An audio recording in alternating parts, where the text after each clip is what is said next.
dulang yang penuh dengan pelbagai hiasan. Rasulullah SAW tidak mempedulikannya. Bayangkan perempuan tua bawa penuh satu dulang penuh hiasan. Nabi tak tahu, kata Jibril, itulah dunia.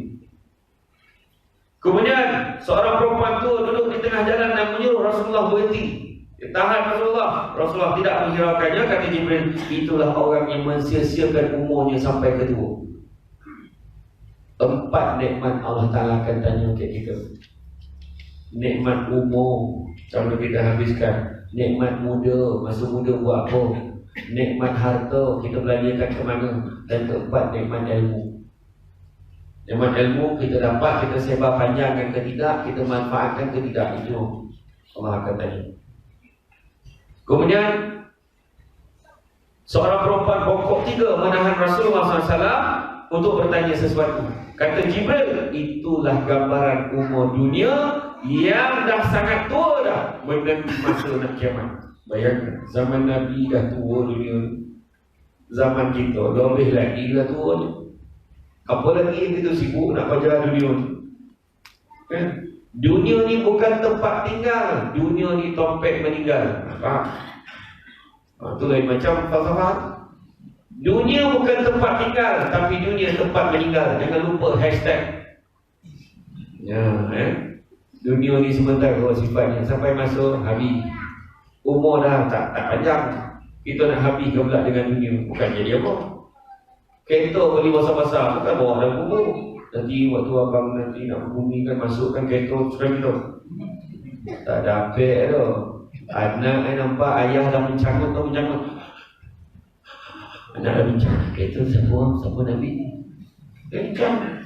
Bukan anak orang sini lah, sini baik. Ya? Kemudian setibanya di Masjidil Aqsa, Nabi Muhammad turun daripada Burak, kemudian masuk dalam masjid dan mengimamkan salat 2 rakaat dengan segala anbiya dan mursalin menjadi makmumnya. Segala nabi-nabi dan juga rasul-rasul semua duduk di belakang Nabi. Nabi jadi imam. Kemudian Nabi Muhammad terasa dahaga, maka Jibril bawa 2 bekas isi arak dan susu. Mana satu kau nak minum? Nabi capai susu. Maka kata Jibril, baginda telah membuat pilihan yang betul. Jika arak itu dipilih, nescaya ramailah umat baginda yang akan menjadi sesat. Itu selesai perjalanan Masjidil Haram ke Masjidil Aqsa. Kemudian daripada Masjidil Aqsa bawah nak naik ke langit pula, naik ke Hadratul Qudus menemui Allah. Ada beberapa tangga yang Nabi naik. Ini banyak sikit ni. Dah pun dah tahap boleh lagi tak ni? Boleh ya? Kalau nak 3 tahun ini masuk kan. Oh, nyasal pun mesti sobot 3 tahun. Kalau tak ada lah tak apa, sikit. Di tangga pertama Nabi Muhammad dan Jibril masuk lalu berjumpa dengan Nabi Adam AS. Kemudian dapat melihat orang yang makan riba macam mana rupanya, dapat tengok harta anak yatim, lihat orang berzina dan rupa kelakuan mereka yang sangat bodoh dan buruk. Nabi dalam perjalanan itu juga Nabi sampai tengok syurga, tengok neraka. Nabi nampak macam mana hebatnya syurga, dapat tengok neraka. Dan semua gambaran-gambaran yang pada awal tadi yang Jibril terangkan kepada Nabi sampai akan menghiburkan hati Nabi, sebab Nabi tahu dah apa yang akan menanti dia bila dah mati besok. Apa akan menanti kita akhirat besok. Itu menyebabkan Nabi dah tak kisah dengan dunia ni. Jadi dia dah reda, dia boleh terima. Tak ada masalah pun. Boleh terima apa juga atas dunia ni. Kalau kena seksa, kalau kena balik batu, kalau kena apa, tak ada apa orang. Sebab tu semua dunia tak ada apa. Nabi gitu tak kisah. Dan kemudian orang yang makan riba dan harta anak yatim dan melihat orang berzina dan rupa dan kelakuan mereka sangat bodoh dan buruk. Penzina lelaki bergantung pada susu penzina perempuan. Bayangkan, kan? Ini faham. Di tangga kedua, naik langit kedua lalu masuk bertemu dengan Nabi Isa AS dan Nabi Yahya AS. Di tangga ketiga bertemu dengan Nabi Yusuf AS. Naik tangga keempat bertemu dengan Nabi Idris AS. Tangga kelima bertemu dengan Nabi Harun AS. Di mana yang saya nak ambil yang penting-penting. Sampai tangga ke-6 Nabi bertemu dengan Nabi-Nabi, lalu dapat melihat dengan Nabi Musa AS yang mana Rasulullah mengangkat kepala. Jibril suruh angkat kepala kau, cuba kau tengok. Maka Nabi nampak umat baginda yang ramai betul umat baginda. Termasuklah 70,000 orang yang akan masuk syurga tanpa hisab. Mudah-mudahan kita malam ni masuk dalam golongan itu. Amin ya rabbal alamin. Kita nakkan apa akhirat besok? Nak apa? Kita nak apa? Syafiqah. Syafaat. Nak syafaat Nabi. Itu semua nak syafaat Nabi. Tapi perangai kita tu salah. Nak syafaat Nabi, hidupkan sunnah Nabi, selawat pada Nabi banyak-banyak. Nah, soalan bocor. Jangan tak boleh. Selawat pada Nabi banyak. Macam tadi kita bangun kan, ada orang main tadi tu. Pemalih tu. Besok akhirat besok kita cari Nabi ni. Ya Rasulullah, bantu aku ya Rasulullah. Bertuahlah kita kalau Nabi perasan kita. Ummati, umatku, kemari kau. Untung kita kalau Nabi kenal kita. Ya Rasulullah, bantu aku. Kau siapa? Tak pernah dengar. Tak kena. Ya. Ataupun, ya Rasulullah, bantu aku Rasulullah. Macam pernah dengar suara. Kat mana rupanya tahun 2019 sama tadi Surah Mi'raj. Itulah sekali dia selawat. Jadi suara tu tak berpecah mana. Jadi kalau nak berucap, selawat banyak. Ya, selawat banyak. Karena disebut al-baqilu allazi zikirtu indahu falam salli alaihi wa sallam. Kalau aku sebut nama aku, dia tak selawat. Pada doa Nabi Muhammad sallallahu alaihi wasallam. Tapi hanya untuk Nabi saja. Kalau nama suami kita Muhammad, suami ini panggil tak aku, dipanggil Muhammad sallallahu alaihi wasallam. Hanya untuk Nabi je tu. Jangan lalu mana. Hanya untuk Nabi. Selawat lah banyak-banyak.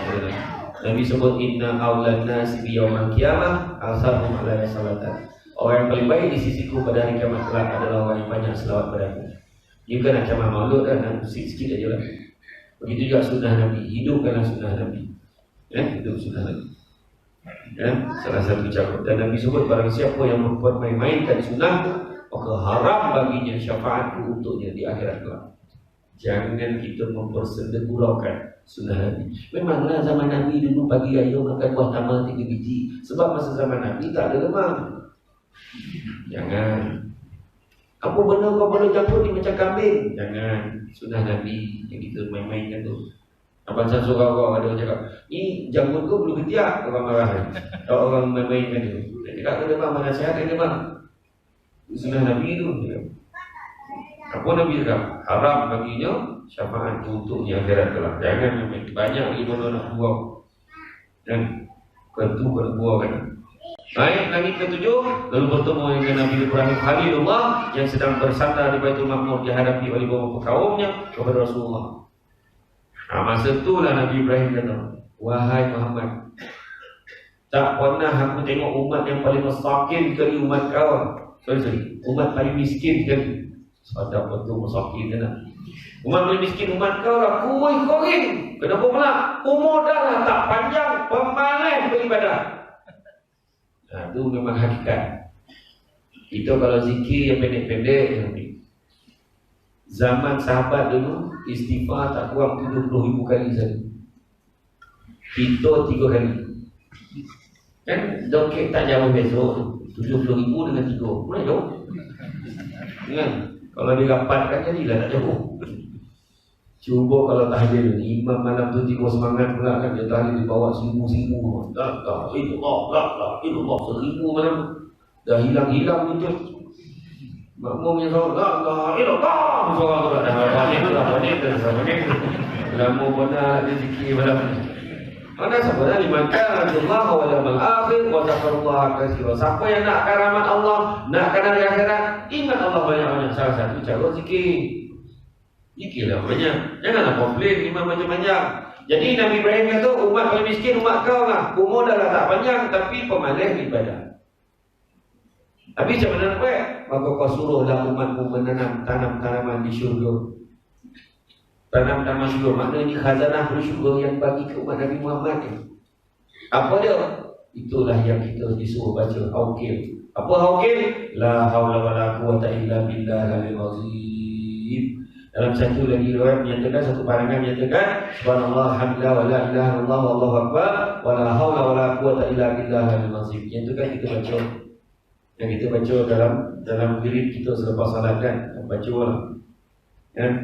Kemudian di tanggal ke-8 di sinilah sebuah Al-Kursi berbetulan dengan pokok Sidratul Muntaha. Nabi tengok pelbagai keajaiban sungai air yang tak berubah, sungai susu, sungai arak dan sungai madu lebah, buah daun-daun, batang dan dahannya berubah warna. Semua keindahan itu tidak terperi oleh manusia. Itulah syurga digambarkan.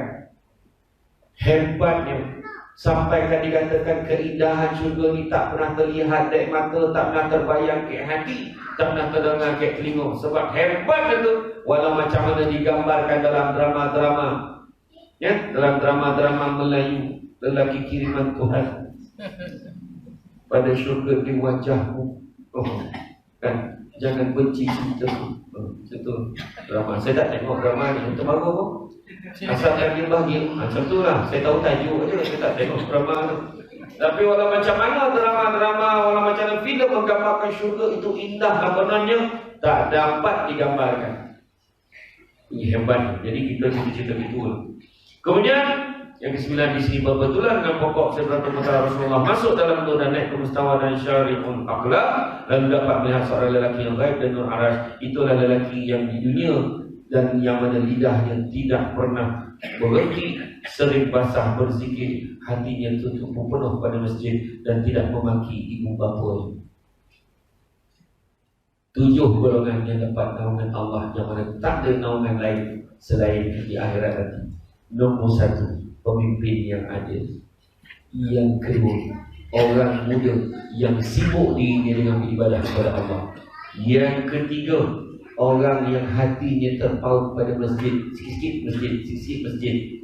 Keempat, orang yang berkasih sayang kerana Allah, bertemu kerana Allah, berpisah kerana Allah, bersahabat dengan jemaah-jemaah dalam ni kerana Allah, bercinta kerana Allah, datang masjid jumpa sahabat kerana Allah, kemudian berpisah, Assalamualaikum, jumpa lagi, pun berpisah kerana Allah, dapat naungan. Kelima, orang yang diajak berzina oleh seorang perempuan yang cantik dan kaya, tetapi menolaknya kerana takut kepada Allah. Bukan mana perempuan miskin dan buruk boleh. Orang kok miskin cakap dengan. Maknanya kalau kaya dan lawa dia boleh tolak, ini kan pula buruk dan miskin.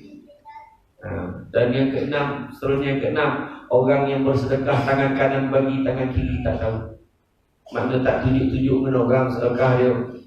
Dan yang ketujuh, orang yang boleh duduk bersendirian dan basah dengan air mata disebab memikirkan dosanya kepada Allah Subhanahu Wa Taala.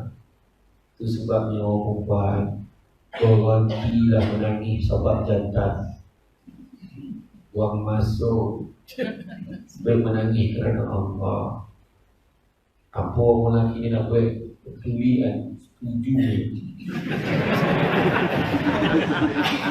Sompek ada komplain. Tak ada lah saya. Tapi itu menangis kerana Allah. Akhirat besok air mata ni lah insurans kita. Boleh selagi boleh menangis. Menangis kerana Allah. Itu sebab kita kena bangun malam. Bangun malam ada mood pukul 4:30 pagi kan kita sembahyang, sementara nak tunggu subuh. Kita beribadah mana yang kita boleh. Kita sembahyang sampai ke doa, ya Allah banyak dosa aku. Paksa dia menangis. Dia menintis air mata.